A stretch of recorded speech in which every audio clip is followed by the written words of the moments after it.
हिंदू धर्म के जो हैं वो अभी मनमानी पूजा कर रहे हैं। इनकी दुकानें बंद होने वाली है। इन झूठे गुरुओं ने अंधा कर रखा है। ये सोचा ही नहीं था ये जो भक्ति हम कर रहे हैं ये सही भी है या नहीं है। ये कहते हैं कि इनकी भक्ति छुड़वाते हैं। हम लोगों के साथ ये किया हुआ है कि उल्लू बनाया, बड़ा मजा आया।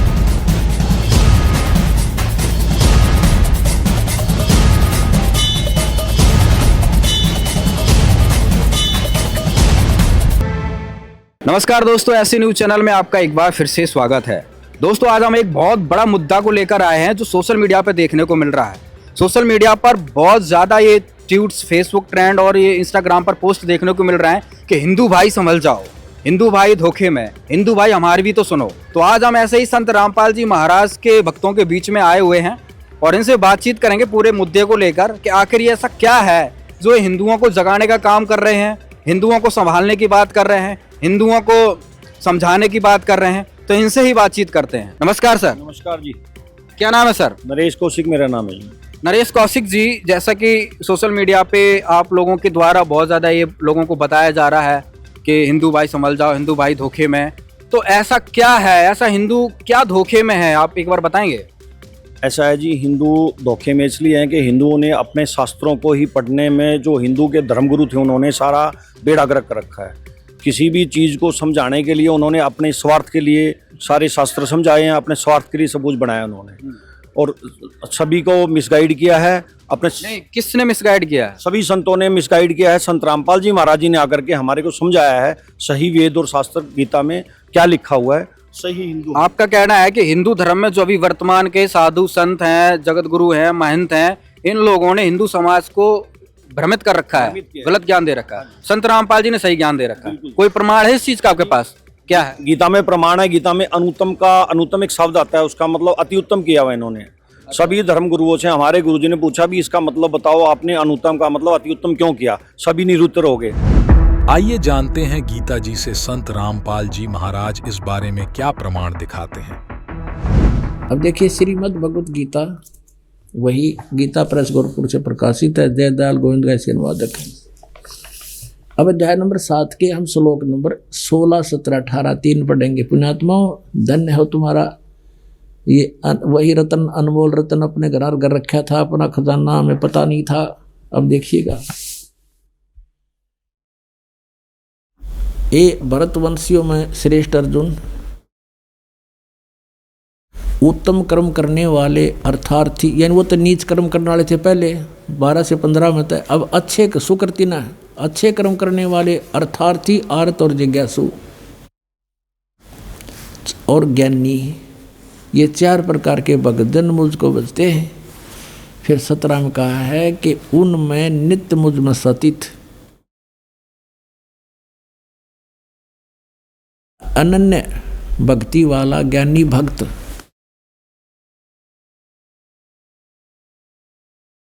अति उत्तम है, क्योंकि मुझको तत्व से जानने वाले ज्ञानी को मैं अत्यंत प्रिय हूँ और वह ज्ञानी मुझे अत्यंत प्रिय है। अब देखो 18वें में क्या कहा है कि जो चौथे प्रकार के वो मुझे अच्छे लगते हैं, क्योंकि वो अन्य देवी देवताओं की पूजा नहीं करते, वो मेरी साधना कर रहे हैं। उदारा सर्वे एव एते ज्ञानी तु आत्मा एव मे मतम आस्थित सही युक्तात्मा माम एव अनुत्तमाम गतिम। 18वां श्लोक। इन्होंने क्या अनुवाद किया है? वे सभी उदार हैं, परंतु ज्ञानी तो साक्षात मेरा स्वरूप ही है। यह मेरा मत है। गीता ज्ञानदाता कहता है ये मेरा मत है। और क्योंकि वह युक्त आत्मा, यानी भगवान में लीन आत्मा, इसका अर्थ है युक्त आत्मा भगवान में लीन, यह है मतगत मन बुद्धि वाला ज्ञानी भक्त अति उत्तम अनुत्तमाम तरह के भैया अनुत्तमाम, यानी कति अति उत्तम कर दिया, लिखना था अति अनुत्तम, अश्रेष्ठ, घटिया, वेरी बैड, गति रूप मुझ में ही आस्थित, अच्छी प्रकार आस्थित है। इसका अर्थ क्या बनता देखना। उद्धारा सर्वे एव एते ज्ञानी तु आत्मा एव में मत। मेरे मत के अनुसार, यह मेरा मत है कि सभी ज्ञानी आत्मा, ये ज्ञानी आत्मा है तो सर्व की सब बड़ी उद्धार हैं, भगवान के लिए समर्पित हैं। आस्थित स ही युक्त आत्मा, ये आस्थित माने ये आश्रित हैं। माम एव अनुत्तमाम गतिम मेरी अति घटिया अनुगति में ये मुझ में ही आस्थित हैं, क्योंकि इनको तत्वदर्शी संत नहीं मिला। युक्त आत्मा, भगवान में लगी हुई आत्मा, ये माम एवं अनुत्तमाम गतिम, माम माने मेरी, ये इन्होंने क्या किया है, ये सभी उद्धार हैं परंतु ज्ञानी तो मेरी आत्मा, ये मेरा मत है। क्योंकि वह मन बुद्धि वाला युक्त आत्मा करता था, भगवान में लगी हुई आत्मा अति गति स्वरूप, अति उत्तम लिख दिया और मुझ में ही आस्थित हैं। ये कहते हैं अति अनुत्तम गति है मेरी और उसमें ही ये लगे हुए हैं, ये है तो अच्छी आत्मा। दर्शकों, संत रामपाल जी महाराज ने गीता जी से प्रमाणित किया कि गीता अनुवादकर्ताओं ने अनुत्तम का अर्थ अति उत्तम करके गलत किया है। हिंदू कैसे धोखे में हो गए? अगर गीता का मान लो ज्ञान नहीं है उनको, हिंदुओं को मतलब गीता का ज्ञान नहीं है, तो इससे धोखे में कैसे हो गए? नमस्कार सर जी, मेरा नाम जरनैल दास है, मैं नकोदर से हूँ और मैं पूर्ण संत रामपाल जी का शिष्य हूँ। इससे पहले शिष्य बनने से पहले मैं भी धोखे में था, मैं भी एक हिंदू हूँ। हमारे धर्म गुरुओं ने हमें शास्त्र के विपरीत पूजा करने को मजबूर किया हुआ था, हमें ज्ञान नहीं था, जो कि ज्ञान हमें पूर्ण संत रामपाल जी ने दे दिया है। क्योंकि गीता में स्पष्ट लिखा है कि शास्त्र विधि को त्याग करके जो मनमाना आचरण करते हैं उनको ना कोई सुख है, ना उसकी कोई गति है और ना उनको पूर्ण मोक्ष प्राप्त होगा। आइए जानते हैं गीता जी से संत रामपाल जी महाराज इस बारे में क्या प्रमाण दिखाते हैं। अब जैसे 16वें अध्याय के 23वें श्लोक में ये कहा कि शास्त्र विधि को त्याग कर जो मनमाना आचरण करते हैं उनको कुछ भी लाभ नहीं होता, ना उनकी गति हो, ना उनको कोई सुख हो और ना उनकी कोई सिद्धि प्राप्त हो, यूजलेस। फिर क्या फायदा उस भक्ति का? और देखिएगा इन तीनों देवताओं की भक्ति भी शास्त्र विधि त्याग का मनमाना आचरण है। ये देखिएगा, यही गीता प्रेस गोरखपुर से प्रकाशित है। 16वें अध्याय का 23वां श्लोक दिखाते हैं। ये 16वां अध्याय और इसका 23वां श्लोक यहाँ पर है। जो शास्त्र विधि को त्याग कर अपनी इच्छा से मनमाना आचरण करते हैं वह न सिद्धि को प्राप्त होता है, न परम गति को और न सुख को ही, यूजलेस। अब यहाँ 24वें श्लोक में 16वें अध्याय में कहा है, इससे तेरे लिए कर्तव्य और अकर्तव्य की व्यवस्था में शास्त्र ही प्रमाण है। यानी जो सदग्रंथों में विधि लिखी वही करना, और किसी की दंत कथा से हरे राम कृष्ण कृष्ण राधे राधे ये नहीं करना। ऐसा जानकर शास्त्र विधि से नियत कर्म करने योग्य हैं, और यानी शास्त्र के अंदर जो वर्णन है वही करना।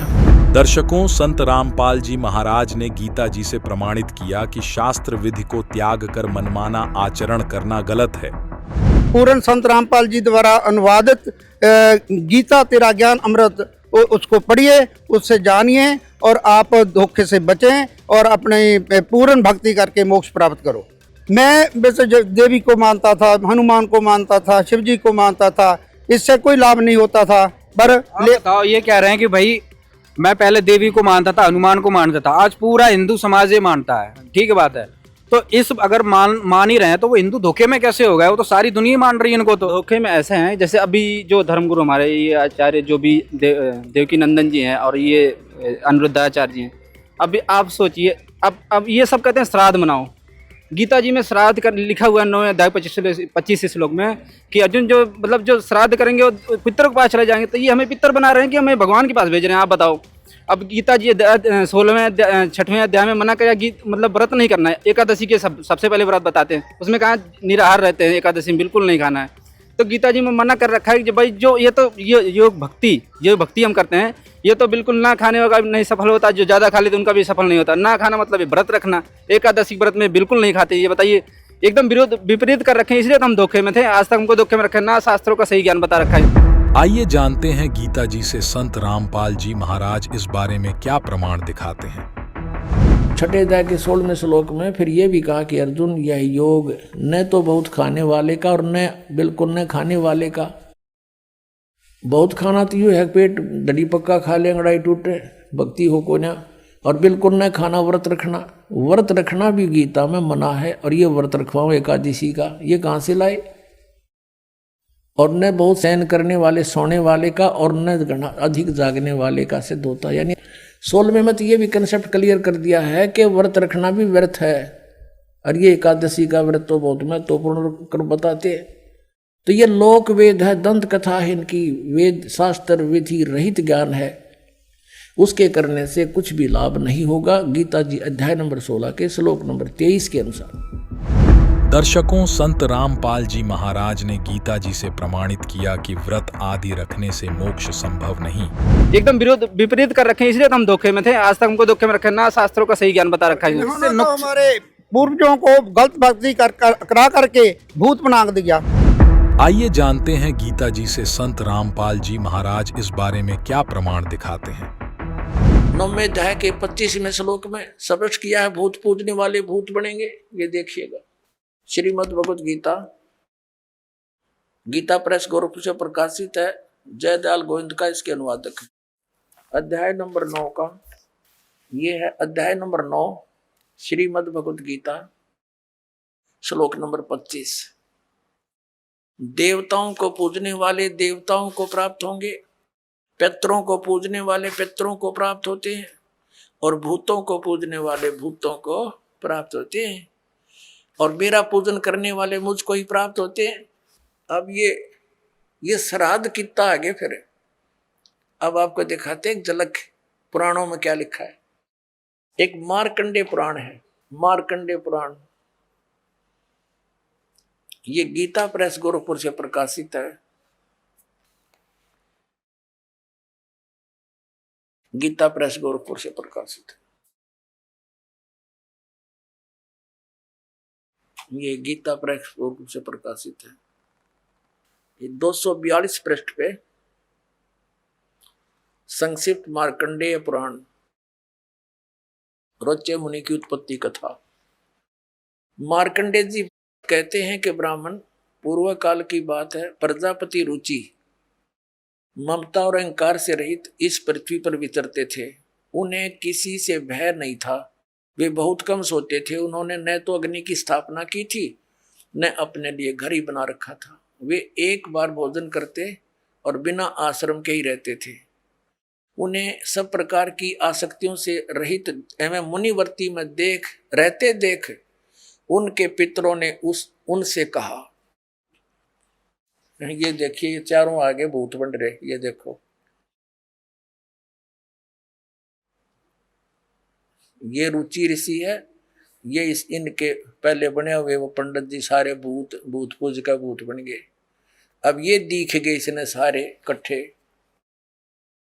पितर बोले, बेटा, विवाह स्वर्ग और अपवर्ग का हेतु होने के कारण एक पुण्यमय कार्य है। ये तो इन पितरों के वचन हैं, ये तो पितरों के वचन है जो अपनी सलाह दे रहे हैं। देखना, उसे तुमने क्यों नहीं किया? ग्रस्त पुरुष समस्त देवताओं, पितरों, ऋषियों और अतिथियों की पूजा करके पुण्यमय लोकों को प्राप्त करता है। वह सभा के उच्चारण से देवताओं को, शब्द से पितरों को तथा अन्नदान, बलि, वैष्णदेव आदि से भूत आदि प्राणियों एवं अतिथियों को उनका भाग समर्पित करता है। बेटा, हम ऐसा मानते हैं कि गृहस्थ आश्रम को स्वीकार न करने पर तुम्हें इस जीवन में कलेश पर कलेश उठाना पड़ेगा तथा मृत्यु के बाद और दूसरे जन्म में भी कलेश ही भोगना पड़ेगा। रुचि ने कहा, पितरगण, परिग्रह मात्र ही अत्यंत दुख एवं पाप का कारण होता है तथा उसे मनुष्य की अधोगति होती है। उससे मनुष्य की अधोगति होती है। यही सोचकर मैंने पहले से त्रिसंग्रह नहीं किया। अब यहां देखो, पितर बोले बेटा जितेंद्रिय होकर आत्मा का प्रक्षालन करना उचित है, किंतु तुम जिस मार्ग पर चल रहे हो वह मोक्ष मार्ग है। बता, इसने तो घटिया मान रहे मोक्ष मार्ग ने कि तुम जो कर्म कर रहे हो जिस मार्ग पर चले तो मोक्ष मार्ग है। अरे हम बतावांगे पितृवृंद का मार्ग। देखिए, रुचि ने पूछा पितामहो, वेद में कर्म मार्ग को अविद्या कहा गया है, जो तुम सलाह दे रहे हो वो कर्म कांड, श्राद्ध श्रूद निकालना, पितृ पूजना, वो तो मूर्खों की विद्या, अविद्या का है, मूर्खों का सलाह कही है। फिर क्यों आप लोग मुझे उस मार्ग में लगाते हैं? पितर भी कहते हैं, पितर बोले यह सत्य है कि कर्म को अविद्या ही कहा गया है, इसमें तनिक भी मिथ्या नहीं। फिर थोड़ा सर बच गया, फिर क्या रह गया बता भाई? ये हमारे पुराणों में लिखा है। अब इस बात को पितर भी मानते हैं। आप जो साधना करें तो मोक्ष मार्ग है, और आप फिर उसको सलाह दे रहे हैं भूत पूज, श्राद्ध निकाल, ब्याह करवा, अरे यो नरक मार्ग है। और आप भी मानते हैं कि आप जो मार्ग अपना रहे हो तो मोक्ष मार्ग है। और रुचि कहता है वेद के अंदर तो इसको अविद्या, मूर्खों की साधना बताई है, तो पितर भूत पूजना, श्राद्ध निकालना, और पितर स्वीकार भी कर रहे हैं, कहा ऐसा ही है, इसमें कोई मिथ्या नहीं। फिर ये बकवाद घट रखी, अगर ऐसा कर लो, पितर ऐसा कर देते हैं, पितर पुत्र दे देते हैं, टट्टू दे देते हैं, आपा भूखे मरे, बतावे हम मूर्ख बना रखा है। दर्शकों, संत रामपाल जी महाराज ने गीता जी व पुराणों से प्रमाणित किया कि श्राद्ध निकालना व पितर पूजा करना शास्त्र विरुद्ध साधना है। और 18वें अध्याय के 62वें श्लोक में भी आता है कि व्रज शब्द आता है, जिसका 62 से 66 में तो जिसका अर्थ इन्होंने बता रखा है कि आना, कि अर्जुन तू सारी भक्ति छोड़ के मेरे में आ जा, मैं तुझे सभी पापों से मुक्त कर दूंगा। जबकि वो कृष्ण जी समझ के ही बता रहे हैं, जबकि वो ज्ञान दिया है काल में, जिसका प्रमाण संत रामपाल जी देते हैं 11वें अध्याय के 32वें श्लोक में, कि वो गीता सुनाने वाला काल है, जो अपनी भक्ति को भी अनुत्तम बता रहा है और इनको उत्तम बताते आ रहे हैं हमारे जो सदगुरु, जिनको हम मानते आए हैं आज तक। और हमारे पितरों को इन्होंने हमारे भूत बना दिया ये गलत साधना करके, जबकि बताते हैं कि राम राम राधे कृष्ण इन मंत्रों का जाप कीजिए। और गीता में प्रमाण है ओम तत्त सत्य का, तो ओम तत्त सत्य का लाभ और ये जो पूरा भेद है वो पूर्ण संत आज तक सिर्फ संत रामपाल जी बता पाए हैं। इसके अलावा पूरे विश्व में इसका कोई उल्लेख नहीं दे पाया है, ना ही कोई इस भेद को खोल पाया है। तो उसी का जाप हम हिंदू भाई करते हैं। राजेश भागी मेरा नाम है, 60 वर्ष पंडित रहा हूँ मैं भी। आप बताओ भाई साहब। सर, हम ये चाहते हैं कि जो आज का हिंदू समाज है वो अपने शास्त्रों के अनुसार भक्ति करे, जो पहले की परंपरागत भक्ति कर रहे थे। जैसे मेरा नाम नवदीप सिंगला है, मैं बनिया समाज से हूँ, मैं एक हिंदू हूँ, हिंदू धर्म में, पवित्र हिंदू धर्म में मेरा जन्म हुआ है। लेकिन मैं करता क्या था, मैं मंदिरों में जाता था, शिवलिंग पे जल चढ़ाता था, रोज रात को हनुमान चालीसा का पाठ करके सोता था, लेकिन उससे मुझे कोई लाभ नहीं था। वो मेरी जो भक्ति थी वो मैंने अपने पूर्वजों से, अपने समाज में सीखी थी। लेकिन जब मैंने संत रामपाल जी महाराज का ज्ञान सुना, उनकी पुस्तकों में मैंने हनुमान जी की कथा, कृष्ण जी की कथा पढ़ी, तो मुझे पता चला कि हनुमान जी तो खुद त्रेता युग में मुनिंदर जी से एक ऐसा सतमंत्र लेके उन्होंने भक्ति की थी। वो एक भगत थे, वो भगवान नहीं थे। तो मुझे पता चला कि हमें भी उसी भगवान की भक्ति करनी है जिनकी हनुमान जी ने भक्ति की थी। तो मुझे पता चला कि शास्त्रों अनुसार संत रामपाल जी ने ऐसे प्रमाण दिए, तो मेरी आंखें खुल गई। तो मैंने वो अपनी पुरानी जो भक्ति थी, मैं एक घंटा मंदिर में जाके हर रोज मंदिर जाता था।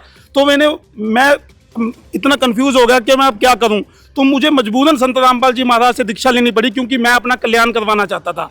तो मैंने वो मंदिर छोड़ के मैंने अब सतभक्ति किया है। संत रामपाल जी महाराज जो मंत्र देते हैं, जो अपना प्रथम मंत्र देते हैं, उनमें 5 देवी देवताओं के मंत्र देते हैं। एक तरफ तो आप कह रहे हो कि भाई हम हनुमान जी की पूजा करते थे, मंदिर में जाते थे, एक तरफ आप कह रहे हो कि भाई संत रामपाल जी भी हमें इन्हीं देवी देवताओं के मंत्र देते हैं, ठीक है ना। तो जो आज के हिंदू हैं, जो दुर्गा की पूजा कर रहे हैं, शंकर की कर रहे हैं, गणेश की कर रहे हैं, तो इनमें और आपकी भक्ति में फिर क्या अंतर है?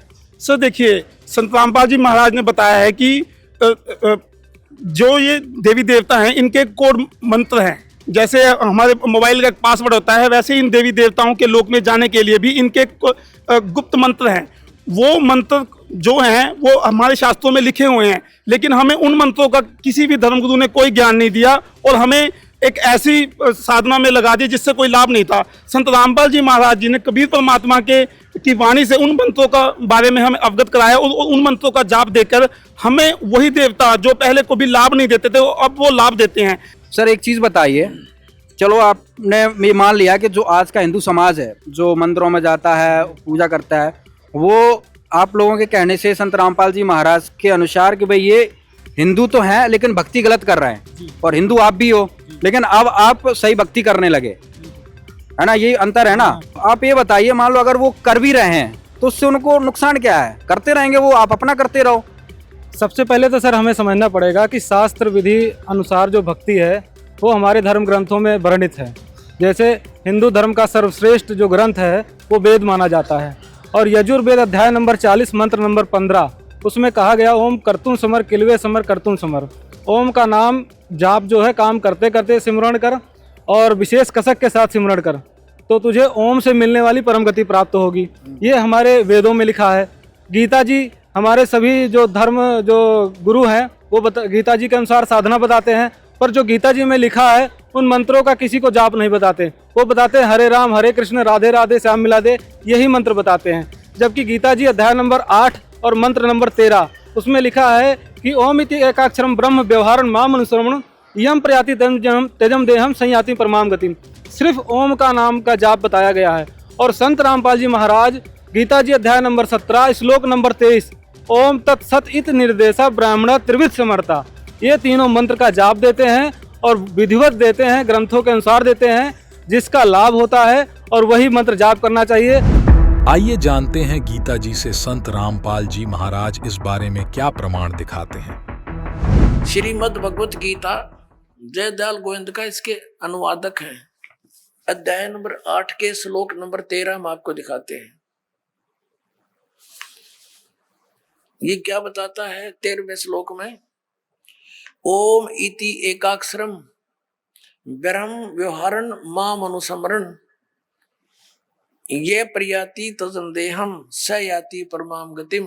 माम ब्रह्म मुझ ब्रह्म का केवल ओम यह एक अक्षर है जो उच्चारण करके सिमरण करता हुआ यह प्रयाति तजंदेहम जो शरीर छोड़कर जाता है ये सिमरण करता हुआ स याति परमाम गतिम, जो ओम से मिलने वाली, यानी शुरू किया ओम ओम, यह इनका अनुवाद है। यह एक अक्षर रूप ब्रह्म को उच्चारण करता हुआ, अक्षर रूप ब्रह्म को नहीं, ये को कहता माम ब्रह्म मुझ ब्रह्म का केवल एक ओम अक्षर है, नथिंग एल्स। निचिंतन करता हुआ शरीर त्याग कर जाता हुआ पुरुष परम गति को प्राप्त होता है। यानी ओम से होने वाली जो परम गति है ये ओम, और इन्होंने इस ओम को ऐसे लिखा अनुवाद में ओम ओम, ये समझो चाहिए समझो। अब ये तो है, कहता है मेरी साधना करनी है मुझ ब्रह्म की तो मेरा एक ओम मंत्र है। फिर इसने 17वें अध्याय के 23वें श्लोक में कहा कि सच्चिदानंद घन ब्रह्म, उस सच्चिदानंद घन ब्रह्म की साधना करने से तेरा पूर्ण मोक्ष होगा। फिर वहां पहुंच जाएगा जहां जाने के बाद लौटकर साधक फिर कभी संसार में नहीं आते। ये देखिएगा 17वें अध्याय का 23वां श्लोक, अध्याय नंबर 17 श्रीमद् भगवत गीता, और ये 23वां श्लोक। इसमें क्या कहा है? ओम तत्सत इति निर्देश है ब्रह्मण तिर्विध समर्थ है ब्राह्मणा तेन वेदा च यज्ञा च विहिता पुरा। इसका अर्थ है कि इस ब्रह्मण का अर्थ देखेंगे हम बस। ब्रह्मण माने सच्चिदानंद घन ब्रह्म का नाम कहा है ओम ओम तत् तत् सत सत, ऐसा यह है। 3 प्रकार का ब्रह्मण माने सच्चिदानंद घन ब्रह्म का नाम कहा है। ब्रह्मण माने सच्चिदानंद घन ब्रह्म कहो या परम अक्षर ब्रह्म कहो या अल्लाह अकबर कहो, अल्लाह कबीर कहो, बड़ा भगवान। यानी गीता ज्ञान दाता से कोई अन्य परमात्मा है और उसने अपने मुख कमल से आकर यहाँ पर यथार्थ ज्ञान तत्व। संत रामपाल जी महाराज जी ने मुझे वास्तविक हिंदू बना दिया। मैं संत रामपाल जी महाराज का विशेष जो है प्रार्थी हूँ और बहुत ही कृपा करी संत रामपाल जी महाराज जी ने, वास्तविक हिंदू बनाया और वास्तविक ज्ञान दिया परमात्मा ने। और इस जीव का उद्धार किया। इसका कौन जवाब देगा कि भाई ये जो हिंदू धर्म के गुरु हैं, ये राधे राधे श्याम मिलाते ये सारे मंत्र दे रहे हैं, तो ये मंत्र लेके कहाँ से आए, इनके पास कैसे आए? जी, मंत्र इन्होंने अपने आप बना लिए, कुछ कहीं से लिया, किसी पंडित ने बता दिया ये होगा। देखो, मैं खुद ब्राह्मण परिवार से हूँ, सुमित शर्मा मेरा नाम है, चीका शहर का रहने वाला हूँ और अत्रेश हमारा गोत्र है। लेकिन देखिए, हम खुद ब्राह्मण होने के बाद भी हम धोखे में, हम खुद भी धोखे में और हमारे साथ धोखा हुआ भी है। क्यों? जो पूर्वज हैं उन्होंने गलत साधनाएं करी, क्यों? बताने वाला नहीं था कोई। अब बताने वाले थे तो अब ये आपने जो पूछा कि राधे राधे बता दिया, जहाँ से जो मन किया वही बता दिया, खेड़ा बुझवा दिया। खेड़े का किसी भी ग्रंथ में उल्लेख नहीं है आज तक, हमने जो देखने में आएगी कि खेड़ा बुझना चाहिए। हमने खेड़ा बुझा, फिर ये पितर बुझवाते थे, गीता में जी में वो मना कर रखे हैं। हम कावड़ लेके आते थे, हमें डाक कावड़, पैदल दूसरी होती है झूला कावड़ बोलते हैं जिसको, वो कावड़ लेके आते थे। पहले एक कावड़ लेके आए कह रही अपने नाम की, ये माँ बाप के नाम की, ये ऐसे इस तरीके से और भी ब्राह्मणाएं पता नहीं कितना कुछ करवा दिया। व्रत हमने रखे, क्या व्रत कर देता था मैं। फिर ये 16 सोमवार का वृद्धापन करते थे, मंगलवार के व्रत मैंने किए, मतलब सारा कुछ किया जो है ही नहीं उसमें। लेकिन जब संत रामपाल जी का ज्ञान समझा तो जो परिवार वालों ने विरोध बहुत किया कि भी ये तो जाट जाति के हैं और आप ब्राह्मण। तो कबीर साहब की वाणी से पता लगा कि जो साधु होता है, संत होता है, असली उसकी तो कोई जाति नहीं होती। ये बताओ, जो ये हिंदू हैं तो भाई ये अपनी अपनी पूजाएं कर रहे हैं, मंदिर में जा रहे हैं, किसी को कोई भी मानते हो, तो वो ये चीज़ क्यों माने कि भाई संत गरीबदास जी महाराज को हमें मानना चाहिए? देखिए, हिंदू धर्म के जो हैं वो अभी मनमानी पूजा कर रहे हैं। हमारे ग्रंथ हैं, जैसे गीता जी है, गीता जी में बताएगी तत्वदर्शी संत जो भक्ति बताएगा उसके अनुसार भक्ति करनी है। जब तत्वदर्शी संत की मान लो, गीता जी की मान लो, अब गीता जी के अनुसार तत्वदर्शी कौन है? जो सारे वेद बता दे। वो सारे वेद संत रामपाल जी दिए, या इससे पहले आप बता दो कि किसी संत ने कितने वेद दे दिए तो बता दो, हम उसकी बात मान लेंगे उसके बाद। लेकिन यहाँ पे तो सोशल मीडिया पे जवाब नहीं, किसी और तरीके से कहीं भी जवाब नहीं है। और हमारी तो आत्मा ठुक गई जी, दिल ठोक के कहते हैं संत रामपाल जी जैसा संत है ही नहीं जी धरती पे कोई। तो फिर अब आप हिंदू नहीं हो? हिंदू है और संत रामपाल जी भी हिंदू है, और लेकिन ज्ञान तो सारे धर्मों का बता रहे हैं ना। ये हिंदू सिर्फ अपने धर्मों का अपने ग्रंथों का ज्ञान नहीं है, तो बाकी काम बताएंगे। संत राम जी सारे खोल के बता दिए। और संत रामपाल जी महाराज बोल रहे हैं, लिखा इसमें तुम्हारी अपनी गीता में लिखा है, शुद्ध हिंदी में लिखा हुआ है। आज कोई समाज अनपढ़ नहीं है, सभी शिक्षित है, सभी लोग ये सब ये ज्यादा दिन नहीं चलेंगे, इनकी थोड़ी देर में दुकानें बंद होने वाली है। जितने भी धर्मगुरु हैं इनकी दुकानें बंद होने वाली है, इनको जगह नहीं मिलेगी कोई भी। और संत रामपाल जी महाराज ने यहाँ तक कह दिया, आप जितने भी धर्मगुरु हैं सब राजनीति में आ रहे हैं और सब राजनीति में चले जाएंगे ये, क्योंकि इनके पास इनकी रोजी रोटी छीनने वाली है। अब समय आने वाला ऐसा, जनता जाग रही है, इसलिए जनता जाग रही है और लोग समझदार रहे हैं, हिंदू जाग रहे हैं, हिंदू जाग रहा है। अब हम सनातनी अब बने हैं, पहले तो हम साधारण हिंदू थे, जैसी परंपरागत साधना कर रहे थे। अब हम कट्टर हिंदू और सनातनी बन गए हैं संत रामपाल जी महाराज की दया से। अब इन लोगों से ऐसे ऐसे क्वेश्चन पूछ रहे हैं हिंदू भाई जा जाके इनके सत्संगों में या इनके जो कथावाचकों से, इनका जवाब तक नहीं आता। जैसे ये बोलते हैं कि ये जो राधे राधे हरे राम ये वेदोक्त मंत्र है, ये बता दे किस वेद में कहाँ पे लिखा हुआ है राधे राधे मंत्र, कहाँ पे लिखा हुआ है, इनको कुछ नहीं पता है। बस ये क्या कहते हैं, अभी इनका एक स्टेटमेंट मैंने पढ़ा, वीडियो देखा इनका, उन्होंने क्या कहा था अनिरुद्धाचार्य जी ने कि भाई गाय को वो गेहूं खिलाओ, गेहूं से जो गोबर निकले उसका जो है धो के उसका आटा बना के भगवान को भोग लगा के खुद खाओ, बच्चा होगा। बताओ कौन कहता है ऐसे हो जाएगा? बता दो। इनको घर का राज बना रखा है इन लोगों ने, जो मर्जी कुछ भी आए मुंह में कह दो ना, तो कोई इनका शास्त्र बदनाम करने में लगे हुए हैं। इतना पवित्र धर्म है, इसमें इतना अंधविश्वास और पाखंड इन्होंने मिक्स कर दिया है, भर दिया है, जिससे आम हिंदू आज क्या है, वो कहता है मैं इंसान बनूंगा, मुझे कोई इसका जिम्मेदार कौन है? आपने सही सवाल उठाया। एक मिनट आ रहा हूँ आपका। ये जो आपने बताया कि भाई हिंदू धर्म में अंधविश्वास पाखंडवाद फैला दिया है, तो इसके जिम्मेदार कौन है? ये जो हिंदू की जनता है, हिंदू भाई हैं जो, ये जिम्मेदार हैं या फिर जो धर्मगुरु जिम्मेदार हैं या फिर क्या है? हाँ सर, देखिए इसके सबसे बड़ा जिम्मेदार जो हमारा धर्मगुरु है। इसकी एक और वजह है, जो हमारे पूर्वज थे वो कम पढ़े लिखे थे, उन्हें संस्कृत का ज्ञान नहीं था, तो उन हमारे जो पंडितों ने या हमने जो धर्मगुरु थे, हमारे पूर्वज इनकी मानते गए, जैसे ये बोलते गए वैसे चलते गए, उन्होंने कभी अपना धर्म ग्रंथ खोल के नहीं देखा। लेकिन आज कबीर परमेश्वर की दया से हम सब पढ़े लिखे हैं और ग्रंथों का अनुवाद हो चुका है और हमारे पास शब्दकोश भी हैं। संत रामपाल जी महाराज जी ने शब्दकोश से बता दिया कि शब्दकोश में ब्रज का अर्थ जाना होता है। लेकिन ये सभी 15-20 जो बड़े बड़े संत हैं, आसाराम जी है, अपने और भी संत हैं, सुधांशु जी हैं, सबने अपनी गीता में अनुवाद में सबने कॉपी पेस्ट करके ब्रज शब्द का अर्थ आना कर दिया। और संत रामपाल जी कह रहे हैं कि देखो शब्दकोश में जाना है, इन्होंने आना कर दिया। तो ये इनको कोई ज्ञान नहीं है, इनको हमारे कल्याण से कोई लेना देना नहीं है। आइए जानते हैं अन्य धर्म गुरुओं ने व्रज का अर्थ क्या किया है।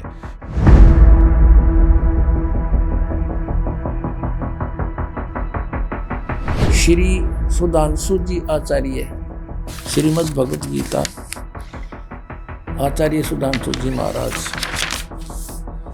और ये प्रकाशक हैं विश्व जागृति प्रकाशन, ओंकारेश्वर महादेव मंदिर, जी ब्लॉक मानसरोवर गार्डन, दिल्ली। यहाँ से ये इनके प्रकाशक हैं। मुद्रक ये है 18वें अध्याय का 66वां श्लोक, 18वां अध्याय और 66वां। सर्व धर्मान परित्यज माम एकम शरणं व्रज, अहम तवा सर्व पापेभ्यो मोक्षामि मा शुच। संपूर्ण धर्मों का आश्रय छोड़कर तू केवल मेरी शरण में आ जा।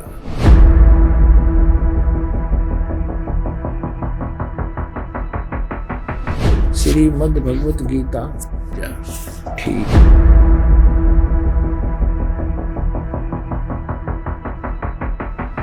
ये है साधक संजवा जी।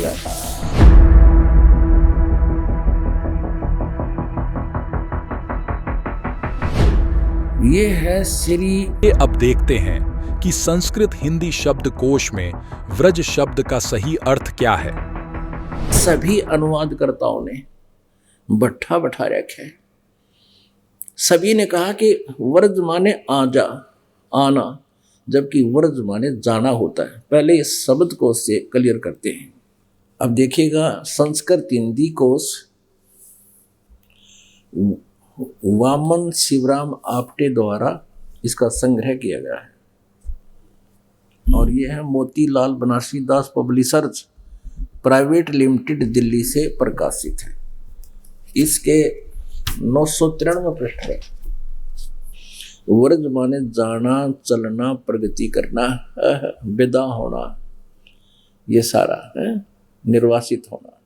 व्रज माने जाना, आना नहीं होता। गो माने जाना है तो उसका अर्थ आना हो ही नहीं सकता।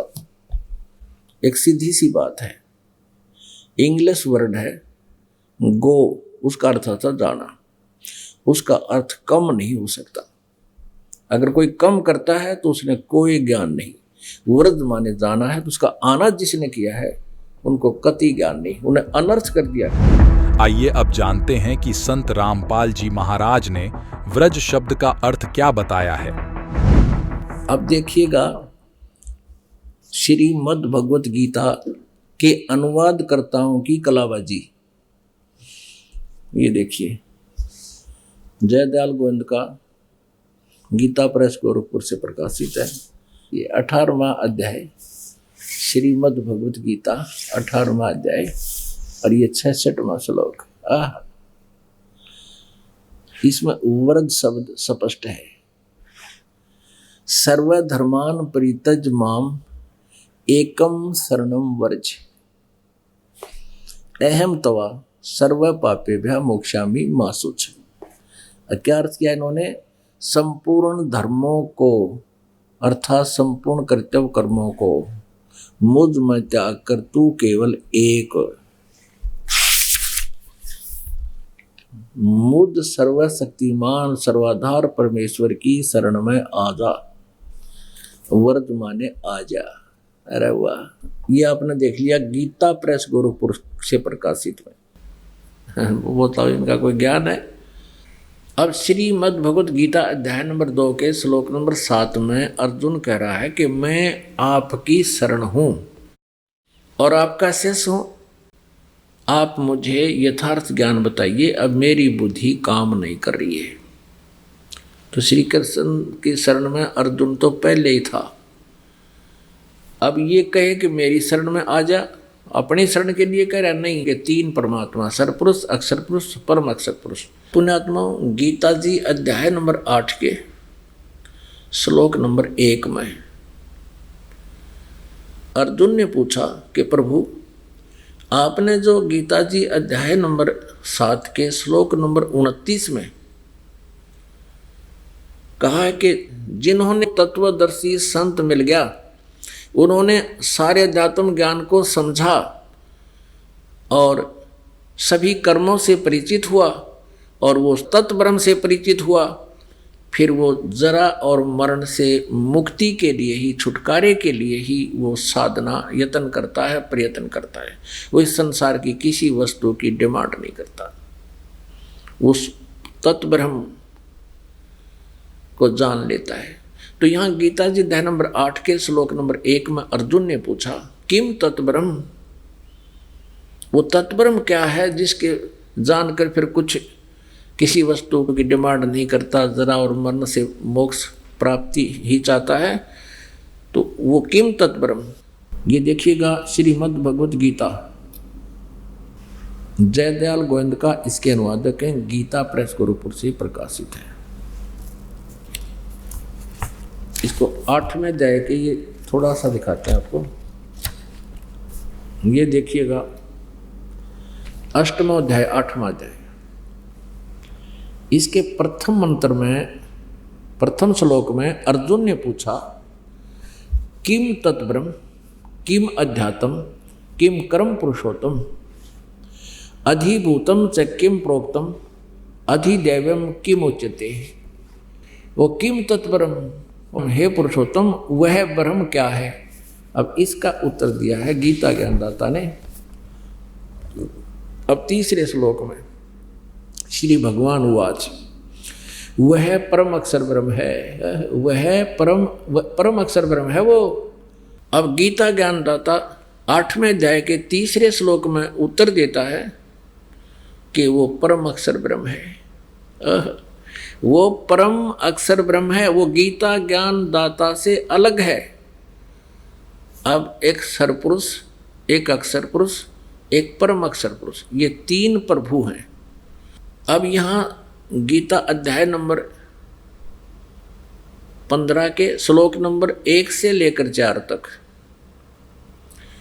क्या बताया है कि उस तत्वदर्शी संत की पहचान बताई है, जिसके विषय में गीता जी अध्याय नंबर 4 के श्लोक नंबर 34 में वर्णन है। यह स्पष्ट किया है कि ऊपर को जड़ वाला, नीचे को तीनों गुण रूपी शाखा वाला, ये उल्टा लटका हुआ संसार रूपी वृक्ष है। और जो संत इसके सभी विभाग बता देगा, पत्ते कौन है, जड़ कौन है, तना कौन है, और डार कौन है, शाखाएं कौन है, पत्ते क्या है, स वेदविद, वो वेद के तात्पर्य को जानने वाला है, अर्थात वो तत्वदर्शी संत है। इस संसार रूपी वृक्ष को आप देखिएगा, चित्र आसानी से समझ में आएगा। फिर ये संसार रूपी उल्टा लटका हुआ वृक्ष समझो। परमेश्वर ने स्वयं बताया कि अक्षर पुरुष एक पेड़ है और सरपुरुष इसका एक डार समझो, ये काल समझो, काल ब्रह्म समझो, इसको कुछ भी कहो, ये इसके इसी के पर्यायवाची नाम है। सरब्रह्म, शरब्रह्म अर्थात सरपुरुष, काल ब्रह्म, इसको ब्रह्म सरपुरुष भी कहते हैं, सरपुरुष। ये तो डार समझो इस संसार रूपी वृक्ष की। और तीनों देवा, रजगुण ब्रह्मा जी, सतगुण विष्णु जी, तमगुण शिव जी, ये तो शाखाएं हैं और हम यहाँ पात रूप संसार। अब इस आशय को समझने के लिए अब ये गुप्त कौन है, ये जड़ कौन है, ये परम अक्षर ब्रह्म है। परम अक्षर पुरुष कहो, परम अक्षर ब्रह्म कहो, या पूर्ण ब्रह्म या परमेश्वर कहो, परम अक्षर ब्रह्म कहो। ये गीता जी अध्याय नंबर 15 के श्लोक नंबर 16 और 17 में ये कंसेप्ट बिल्कुल क्लियर है। 3 भगवान हैं, एक तो परम अक्षर ब्रह्म यानी परम अक्षर पुरुष कहो, परम अक्षर ब्रह्म कहो, ये तो जड़ है पूरे संसार रूपी वृक्ष की, यहीं से सबको उत्पत्ति होती है और यहीं से सबको आहार मिलता है, सबका धारण पोषण यही करता है। फिर तना जो जमीन से बाहर दिखता है उसको अक्षर पुरुष परब्रह्म भी कहते हैं, अक्षर पुरुष भी कहते हैं।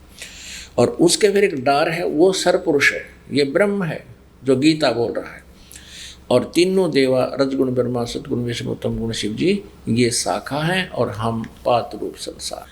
तो 8वें अध्याय के प्रथम मंत्र में अर्जुन ने पूछा किम तत्परम, उसका उत्तर दिया तीसरे श्लोक में गीता ज्ञानदाता ने कि वो परम अक्षर ब्रह्म है, वो जड़ रूपी भगवान है, उसी की पूजा करने से कभी जन्म मृत्यु नहीं होगा। अब गीता जी अध्याय नंबर 8 के श्लोक नंबर 5 और 7 में गीता ज्ञानदाता कहता है अपनी साधना के मेरी साधना कर, मेरी भक्ति कर, मुझे ही प्राप्त होगा। तो युद्ध भी कर और मेरी शरण में रहना है तो मेरा ओम नाम है और मेरी भक्ति कर।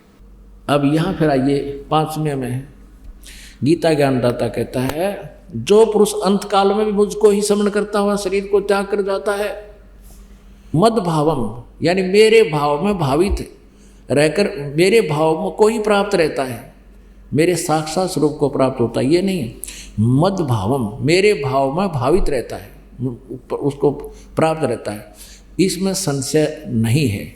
और छठे में ये कहा है 8वें अध्याय के में कि ये नियम है जो अंत समय में जिसमें भावित रहता है उसी को प्राप्त होता है। अब छठा, हे कुंती पुत्र यम उनसे अंत काल में जिस भी भाव को स्मरण करता हुआ शरीर का त्याग करता है उसको ही प्राप्त होता है। सदा तद्भाव भावती उसी भाव से भावित रहता है। ये भाव माने उसी भाव में भावित रहता है, उसी में लगन रहती है। अब मेरी भक्ति करेगा तो मेरे में रहेगा तो मुझे ही प्राप्त होगा, उसकी भक्ति करेगा तो उसको प्राप्त होगा। अब यहाँ 7वें में फिर कहता अपने विषय में गीता ज्ञानदाता 8वें अध्याय के 7वें श्लोक में, इसलिए अर्जुन तू सब समय में निरंतर मेरा स्मरण कर और युद्ध भी कर। कि यहाँ शांति नहीं, लठ बजाना पड़ेगा, मेरे सब शरण में रहेगा तो। और मुझ में अर्पण किए हुए मन बुद्धि युक्त होकर निसंदेह मुझको ही प्राप्त होगा। फिर गीता जी अध्याय नंबर 8 के श्लोक नंबर 8, 9, 10 में उस परम अक्षर ब्रह्म की साधना के विषय में बताया है कि उसकी साधना करनी है। वो परम अक्षर ब्रह्म है, दिव्य पुरुष है, उसकी साधना करने वाला प्राणी उस परमेश्वर के पास चला जाता है। साधना है। अब देखिए अध्याय नंबर 8 का, अब श्लोक नंबर 8, 9, 10, 7 तो आपने पढ़ लिया। अब 8वां अभ्यास योग युक्तेन चेतसा न अन्यगामिना परमम पुरुषम दिव्यम याति पार्थ अनुचिंतन। इसका अनुवाद यहाँ देखेंगे।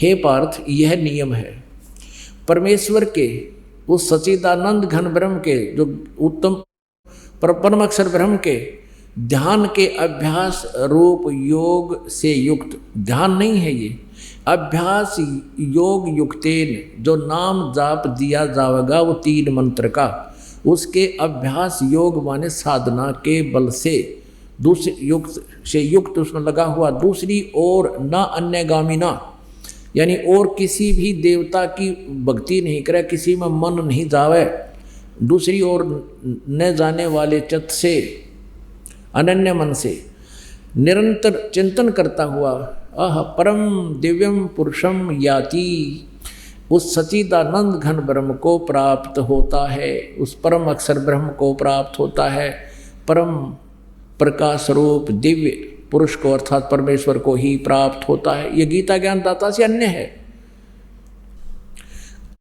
8वें अध्याय का 9वां श्लोक है। ये जो कवियम माने सर्वज्ञ है, इन्होंने सर्वज्ञ कर दिया। यहाँ लिखना था जो कबीर देव है, तो यहाँ ज़्यादा कंसेप्ट यहाँ क्लियर नहीं कर पाएंगे, बाद में बताएंगे। अब यही लेते हैं जो सर्वज्ञ अनादि सबके नियंता यानी कुल का मालिक, तीनों लोकों में प्रवेश करके सबका धारण पोषण करता है। गीता जी अध्याय नंबर 15 के श्लोक नंबर 17 में उसके विषय में जानकारी है। उत्तम पुरुष तु अन्य उसके विषय में कह रहे हैं जो कवियम अनादि यानी सर्वज्ञ अनादि सबके नियंत्रता और सूक्ष्म से अति सूक्ष्म सबका धारण पोषण करने वाले है अचिंत रूप स्वरूप आदित्य वर्णम सूर्य की तरह साकार यानी प्रकाश में, सूर्य की सदृश बताया है तो वो साकार है लेकिन है तेजों में। एक रोमकूप में करोड़ सूर्य मिला दे, करोड़ चंद्रमा सतपुरुष के सतलोक में, ऐसी उसकी तेज है और वो ये निराकार बतावे। आदित्य वर्ण, आदित्य मन सूर्य जैसे शरीर वाला, सूर्य के समान अविद्या से अति पूरे उस सच्चिदानंद घन परमेश्वर का सेवन करता है। जो व्यक्ति यहाँ लिखा है जो पुरुष उस सर्वज्ञ नादि सबके धारण पोषण करने वाले सूर्य के सदृश अविद्या से अति परे यानी उस साकार परमात्मा तेजो में साकार परमात्मा का सिमरण कर सच्चिदानंद घन ब्रह्म ओह प्रस्तात अति परे सच्चिदानंद घन परमेश्वर का सिमरण करता है। अब 10वें में देखना कमाल कर दिया। अध्याय 8 का श्लोक 10 पढ़ रहे हैं। वह भक्ति युक्त पुरुष वो 3 नाम के जाप करने वाला योग बल से, योग माने साधना की शक्ति से, भक्ति की शक्ति से, मंत्र की कमाई से, भ्रकुटी के मध्यम में प्राणों को अच्छी प्रकार स्थापित करके, भ्रकुटी में यानी वहाँ जाना पड़ेगा त्रिकुटी के में परमात्मा का हम वहाँ अकाउंट करवाएंगे, न्यारा न्यारा ओम का जाप का वहाँ वो फल दे देंगे। अब यहाँ लिखा है वह भक्ति युक्त पुरुष अंत काल में योग बल से यानी उस 3 मंत्र के जाप की कमाई से भ्रकुटी में पहुंच जाएंगे और वहां फिर इनका अलग अलग अकाउंट देना होता है। प्राणों को अच्छी प्रकार स्थापित करके फिर निश्चल मन से सिमरण करता हुआ उस दिव्य रूप दिव्यम परम पुरुषम एव उपैति, दिव्य माने दिव्य उस परम अक्षर ब्रह्म को ही प्राप्त होता है। ये समझो गीता जी अध्याय नंबर 8 के श्लोक नंबर 3 में जो जिसका जिक्र किया है, दिव्यम परम पुरुष परमात्मा को ही प्राप्त होता है, उस परम अक्षर ब्रह्म को ही प्राप्त होता है। और उसका क्या मंत्र है? गीता जी अध्याय नंबर 17 के श्लोक नंबर 23 में कहा है, ओम तत्सत इति निर्देश है ब्रह्मण त्रिविध समर्थ है। ब्रह्मण माने सच्चिदानंद घन ब्रह्म का, त्रिविध माने 3 प्रकार से सिमरण करने का। इस ओम तत् सत इस 3 मंत्र के जाप का निर्देश है। निर्देश माने नथिंग एल्स, और कोई मंत्र नहीं है। अब यहाँ ओम तो ब्रह्म का सरपुरुष का मंत्र है, तो अंडरस्टूड है, इसलिए क्लियर कर रखा है। और तत् ये अक्षर पुरुष का, और सत है ये परम अक्षर पुरुष का, परम अक्षर ब्रह्म का। तत् ये गुप्त है, सांकेतिक है, और सत भी सांकेतिक है। ओम ओपन सार्वजनिक है। इसलिए गीता ज्ञानदाता ने ऑप्शन छोड़ रखा है चौथे अध्याय के 34वें श्लोक में कि उस ज्ञान को जो चौथे अध्याय के 32वें श्लोक में ब्रह्मण मुखे सच्चिदानंद घन ब्रह्म के मुख से जो उच्चारित ज्ञान है, वो तत्व परमात्मा ने स्वयं आकर बोला हुआ कबीर वाणी में जो ज्ञान है, उस ज्ञान को तू तत्वदर्शी संतों के पास जाकर समझ। वो तत्वदर्शी संत उस परमात्म तत्व का तुझे ज्ञान बताएंगे। तो ये 3 मंत्र के जाप का जो कोड वर्ड है, ओम को छोड़कर तत् और सत, ये कोड वर्ड है, ये गुप्त सांकेतिक शब्द है, ये दास बताएगा। इस दास के अतिरिक्त 21 ब्रह्मांड में आज किसी के पास ये राज नहीं है। परमेश्वर कबीर देव ने, पूर्ण परमेश्वर ने, परम अक्षर ब्रह्म ने इस दास को ये ज्ञान दिया हुआ है और ये मंत्र दिए। दर्शकों, संत रामपाल जी महाराज ने गीता जी से प्रमाणित किया कि गीता अध्याय 18 श्लोक 66 में वर्णित व्रज शब्द का सही अर्थ जाना होता है। एक देखो जी, अभी आपने देखा संत प्रेमानंद जी हैं, जो उन्होंने बताया भी उनको खुद को इतना भयंकर रोग है और वो खुद कहते हैं परमात्मा पाप नाश नहीं करता। अगर परमात्मा पाप नाश नहीं करता तो हमारे को घर में भक्ति करने का फायदा है। ये देखो जी, आज आप किसी भी घर में चले जाओ, हर घर के अंदर एक ब्लड कैंसर का पेशेंट, हार्ट अटैक का पेशेंट, माइग्रेन का पेशेंट, इवन देन आर्थराइटिस का पेशेंट, हर जगह बीमारियां इतनी हो गई हैं, डायबिटीज के पेशेंट। और लोगों को इतना बीमार होने के बाद भी अगर परमात्मा से लाभ नहीं मिल रहा, तो इससे सिद्ध होता है कि वो जो भक्ति कर रहे हैं वो शास्त्र विरुद्ध कर रहे हैं, शास्त्र अनुकूल नहीं है। तो जो संत राम आपने कहा कि भाई जो बीमारियां फैल रही हैं, दुखी हैं लोग, उनकी पिछली भक्ति से ठीक नहीं हो रहे हैं, तो जो आज संत रामपाल जी भक्ति बता रहे हैं, तो उससे क्या फिर पाप कट रहे हैं, दुख दूर हो रहे हैं? तो जी परमात्मा अगर पाप नहीं काटता, साबुन से अगर कपड़े का मैल छुड़ाया नहीं जा सकता, उसको साबुन को प्रयोग करना चाहिए? नहीं करना चाहिए। उसी प्रकार अगर प्रेमानंद जी ये बात कहते हैं भी पाप नाश नहीं होता, उनके पास एक बच्चा आता छोटा सा, तो उसको बोलते हैं, इसकी माँ को बोलते हैं भी इसको कैंसर है, उसकी माँ बोलती है, तो कहता भी इसका पाप नहीं खत्म हो सकता।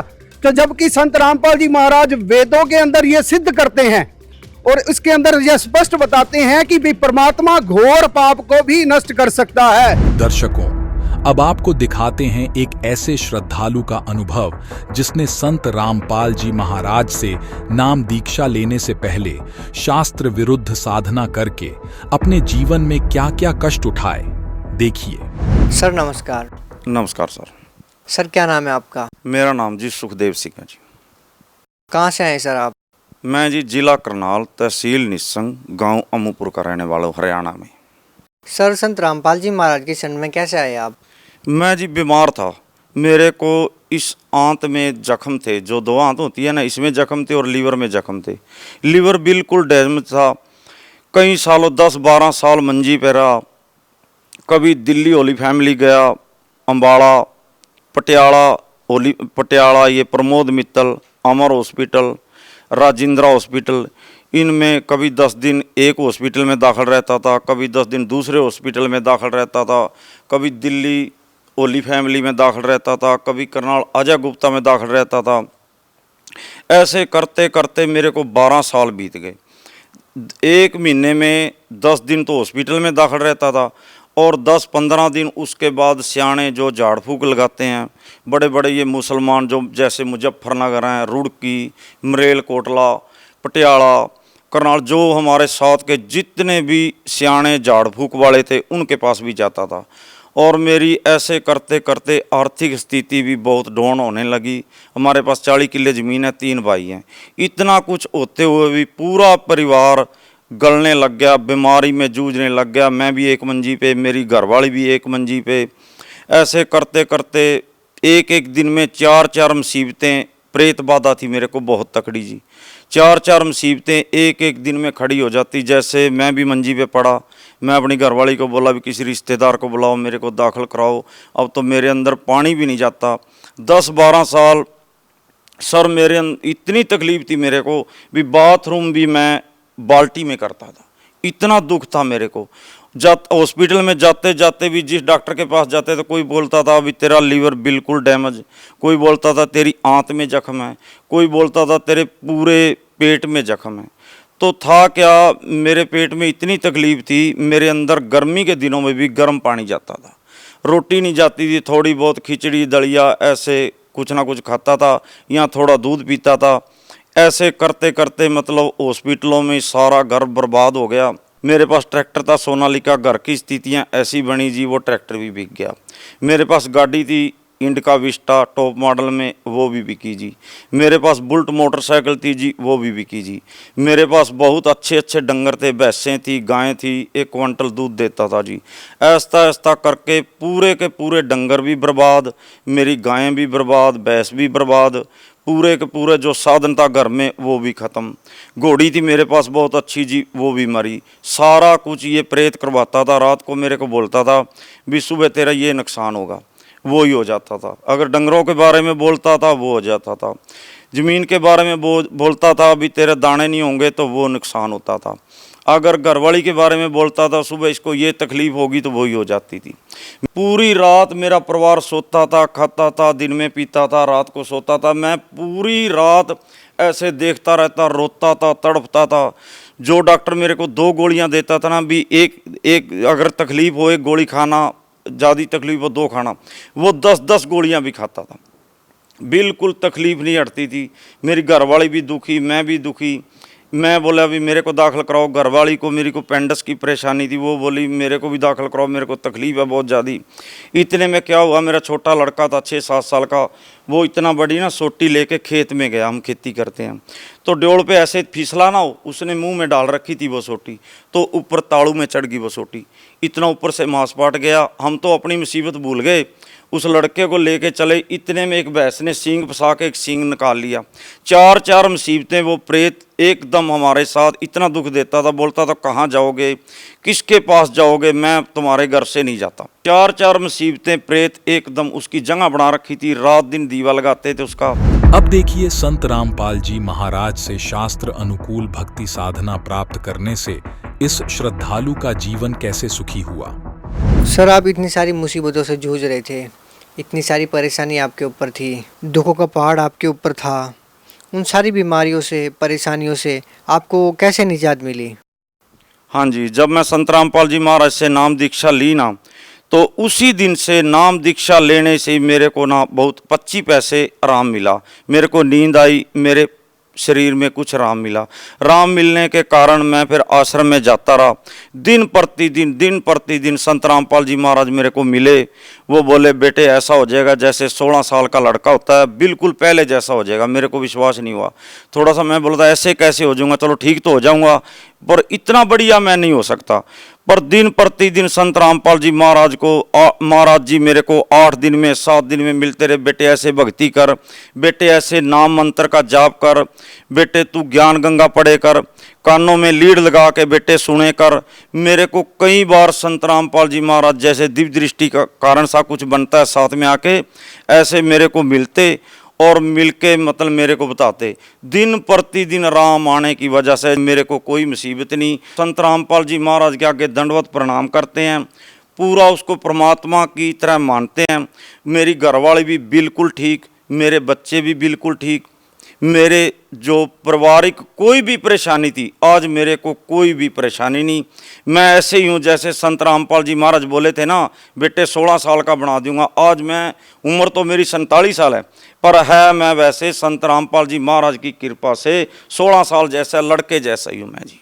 एक बार संत रामपाल जी महाराज की शरण में आएँ और अपने दुख का निवारण करें, ज्ञान तो उनको अपने आप ही हो जाएगा और उनका सबका भला होगा। किसी को कैंसर हो, किसी की रीढ़ की हड्डी में फ्रैक्चर हो, किसी का दिमाग खराब हो, मेरे दिमागी हालात भी बहुत ख़राब थी, तो सबका निवारण संत रामपाल जी महाराज ही कर सकते हैं। तो संत रामपाल जी महाराज की शरण में आएँ और अपना कल्याण कराएं। सर बहुत बहुत धन्यवाद। सर